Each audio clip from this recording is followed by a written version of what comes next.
Muy buenas, ¿qué tal? ¿Cómo estáis? Bienvenidos a un nuevo vídeo en mi canal de YouTube.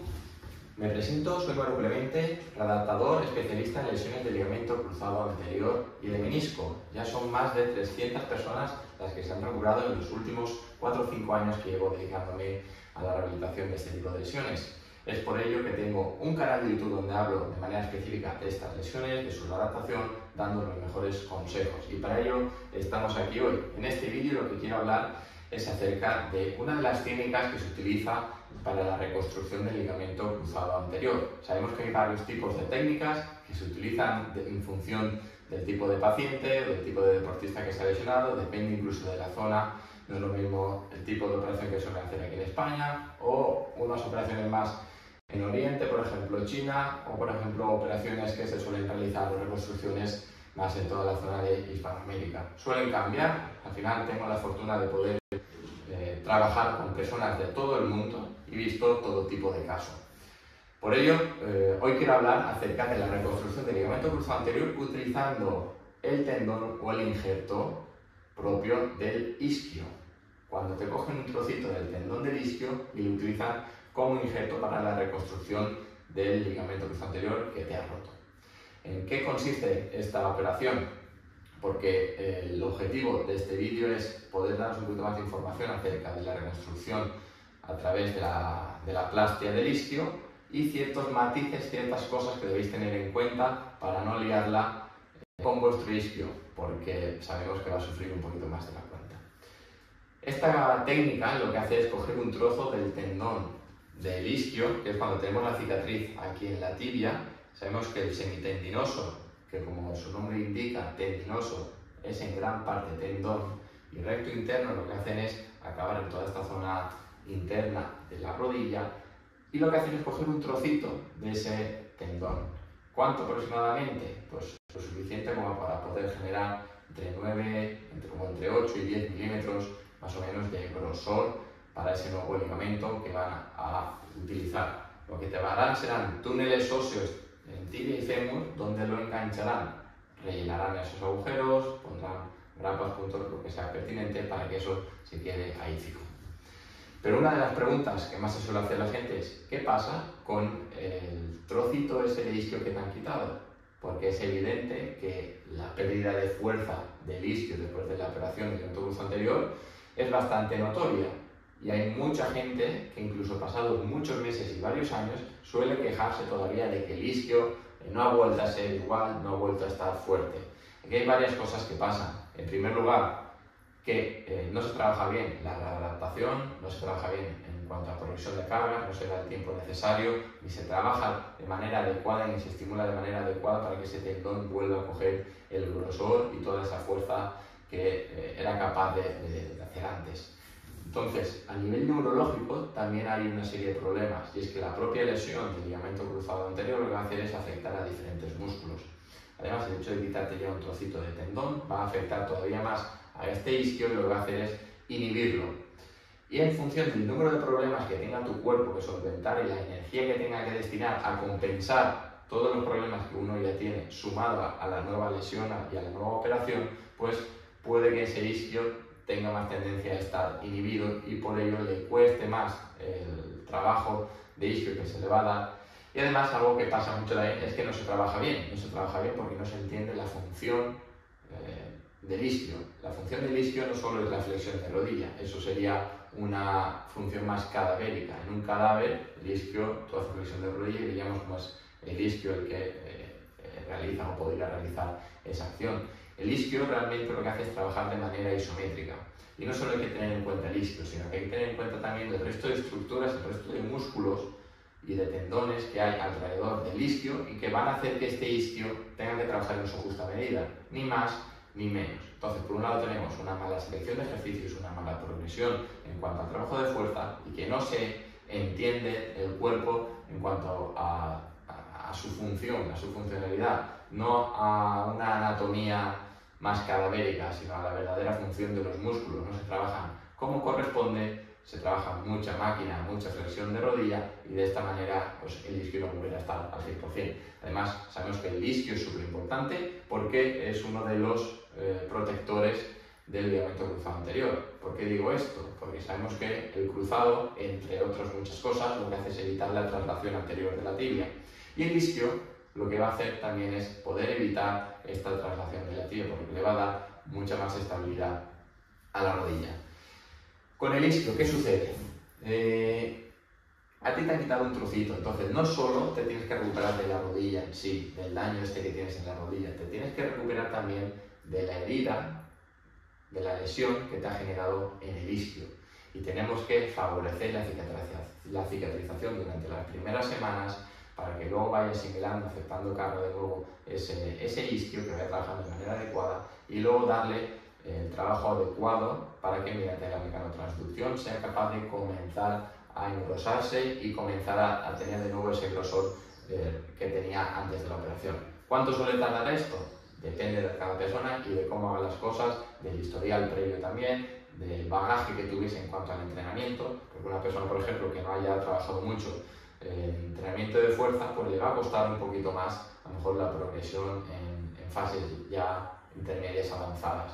Y ahí pues es donde ese isquio debería estar ya, o ese tendón debería estar ya al 90 y pico %. Entonces, no esperes tener ese tendón igual que el otro isquio antes de los 6 meses, ¿vale? De allí en adelante será más o menos el tiempo que debería tardar para que, si tú miras a nivel, por ejemplo, de ecografía, que un tendón esté muy similar al de la pierna contraria. Entonces, teniendo en cuenta eso, primero deberíamos favorecer la cicatrización de ese isquio, no deberíamos elongarlo, por lo que cierto trabajo a lo mejor de extensión o de forzar donde toda esa zona está un poquito más resentida y estén ahí forzando o queriéndolo estirar, por ejemplo, aquí lo que nos va a hacer es estirar toda esta zona más distal del isquio. Si estamos estirando en exceso durante los primeros días, pues no estamos favoreciendo la cicatrización. Tampoco quiere decir esto que tengas que estar con la rodilla en flexo para favorecer la contracción del isquio y que mejore la cicatrización, porque si estás ahí tendremos luego los problemas de déficit o falta de extensión. Por tanto, cada operación tiene sus pros, sus contras y sus tips para poder sobrellevarla mejor en las primeras semanas y evitar jaleos, evitar problemas. ¿Cómo me gusta a mí trabajar el isquio? Sobre todo de manera isométrica. Sabemos que el isquio, ya he comentado, que trabaja de manera isométrica, esa es su verdadera función. Entonces, lo que debemos hacer es, sobre todo, darle mucha carga en cuanto a trabajo isométrico. Errores que veo yo, por ejemplo, se abusa de ejercicios como, por ejemplo, el puente glúteo. Si tú haces puente glúteo, por ejemplo aquí, esto es un puente glúteo bien hecho, 90 grados, todo el pie apoyado y hacemos fuerza con el pie en stack, pelvis y caja torácica, empujamos. ¿Dónde está trabajando el isquio? En su parte más proximal, más cercana al glúteo. Aquí trabaja así, pero no tanto. Entonces se mete mucho trabajo de cadera posterior de esta manera.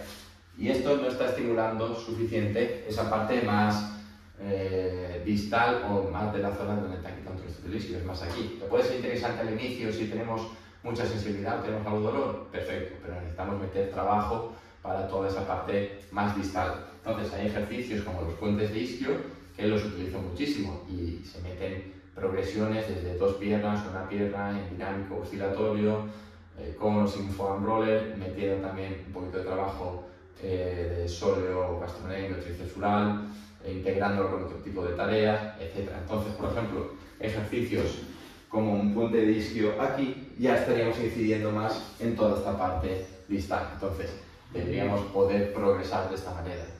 Otro error es abusar del trabajo excéntrico. Y es que el excéntrico nos va a ayudar muchísimo, especialmente el pesado, en esa fase que había comentado antes, en esa palabreja rara, mecanotransducción, que había dicho antes, que había soltado antes, que al final es el proceso en el que a través del entrenamiento de fuerza, pues ese tendón va a poder ir mejorando, ir engrosándose, ¿vale? Explicado muy por encima y sin entrar tampoco en detalles técnicos para que todo el mundo pueda comprender este término.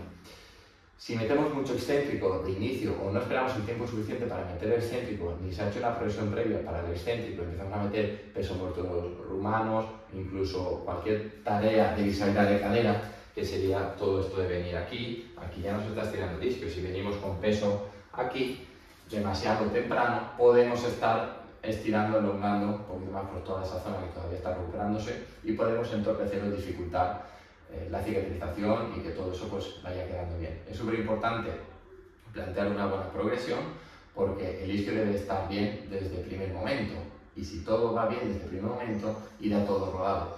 Y esto es algo que compruebo día a día con todas las personas que llevo desde que hacen preoperatorio, y es que si haces las cosas bien en el preoperatorio y en el post empiezas el primer día con todo el abordaje que yo le doy, no solo a nivel de ejercicio, sino ciertas cositas, tips que se pueden hacer las propias personas a nivel de terapia manual, por así decir, para ellos mismos poder ir movilizando la pierna, ir dándose un poquito de trabajo más de camilla, por así decir, todo el trabajo de alimentación, suplementación, hábitos que van a dar un extra de recuperación. Además, estamos tratando también a nivel presencial con neurología funcional y esto da una calidad altísima para la recuperación. Al final, la neurología funcional lo que va a hacer es todas estas disfunciones o déficits o carencias que va a tener nuestro sistema nervioso a causa de la lesión y de la alteración del ligamento cruzado anterior, que va a afectar al output, a la respuesta motora, al dolor, a cómo va a trabajar la musculatura. Somos capaces de resetearlo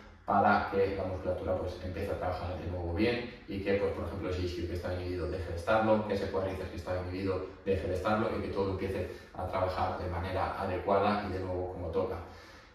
Es input, procesamiento, output. Los receptores recogen esa información, se transmite, se procesa y se genera una respuesta. Trabajamos en cómo se recoge esa información y en cómo se procesa para que la respuesta sea buena. Si se trabaja mal, la entrada de información va a ser mala, va a ser aberrante para el cuerpo, por lo que la respuesta va a ser errónea también, va a ser mala. Eso es lo que va desencadenando pues, toda una serie de problemas y gente que llega a los 6 o 8 meses incapaz de correr, de saltar, todavía con dolor, ni siquiera tiene la extensión, se le queda encajando la rodilla, no es capaz de tener un día a día en condiciones. Muchísima gente la que me viene en este punto, donde lleva 6, 8 meses, 9, un año y está atascada como una persona que podría llevar 3 o 4 meses que haya empezado conmigo desde un primer momento y haya tenido una progresión favorable, que es lo normal cuando se comprende todo y se hacen las cosas como tocan. Entonces, quería simplemente hablar un poquito más acerca de esta lesión, de esta reconstrucción a través de la técnica del isquio, que es de las más utilizadas junto al HTH, que podemos dejarlo para otro vídeo donde profundicemos en esta, porque dan muchísimos problemas de tendinopatías en el rotuliano, ¿vale? La famosa tendinitis, ¿vale? Que realmente se llama tendinopatía. Entonces, podemos profundizar en ello en otro día, pero ten en cuenta que es una lesión seria, que cada operación tiene lo suyo, que no es lo mismo que tengas el cruzado, que también el menisco, que por ejemplo hayas tenido también el refuerzo articular del EMER, que sería esta cicatriz que tenemos aquí en el lateral, donde te cogen un trocito de la banda iliotibial y lo que hacen es engancharlo para darle mayor estabilidad a la rodilla y sobre todo evitar pues, esos movimientos más de rotación que suele tener de pivotaje, que se suele utilizar sobre todo en deportistas que tienen pues, más este mecanismo en su día a día. Así que nada, si tú eres una de esas personas que se ha lesionado o ya has operado incluso el ligamento cruzado anterior y quieres que sea yo quien te ayude en tu proceso de recuperación, te voy a dejar por aquí abajo un enlace para que me rellenes un formulario contándome más a fondo tu caso. Me pondré en contacto contigo y de esta manera pues podemos comenzar enseguida para que la recuperación sea óptima, que tu rodilla vuelva a estar al 100%, porque sí que es posible que tu rodilla esté incluso mejor que antes, pero hay que tomarse las cosas en serio. Ya tengo muchísimos vídeos hablando de ello, así que si me acabas de conocer, te animo a que sigas viendo el resto de vídeos que tengo hablando de la lesión del ligamento cruzado anterior. Muchas gracias por haber llegado hasta aquí, nos vemos en el siguiente, un fuerte abrazo.